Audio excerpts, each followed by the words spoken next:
ٹھیک ہے. ٹھیک فرماتا ہے کہ رات کو ہم نے آرام کے لیے اور دن کو اللہ تعالیٰ سے تلاش کرنی. ٹھیک ہے. لیکن بعض اوقات راتوں کو کام کرنا ایک مجبوری بن جاتی ہے. ہاں تو اس صورت میں کیا یہ کوئی فرض نہیں ہے. وہ تو ایک عمومی ہے جن کو قبیلے کا بھی جو حکم ہے ذکر ہے حکم میں کہ جن کو بھی آرام کرتے ہو تم رات کو بھی آرام کرتے ہو.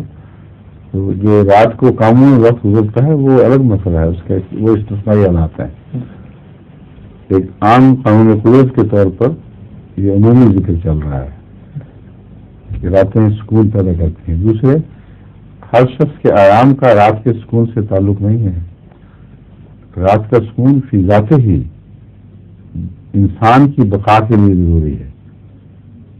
اگر دن نہیں چاہا جاتا, دوسری جگہ قرآن فرما رہا ہے اگر ہم دن نہیں چاہے رکھتے تو پھر تمہیں پتہ چلتا کہ تم سکون کی تلاش میں کچھ بھی نہ کر سکتے. کہاں سے راتیں لے آتے, اور رات ہی لمبی ہو جاتی تو دن کہاں سے ڈھونڈتے. تو یہ ایک عمومی مضمون ہے جس کا تمام بنی انسان سے بھی تعلق ہے, زندگی کی قسموں سے بھی تعلق ہے. سمجھ گئے؟ ظہور مہدی آخر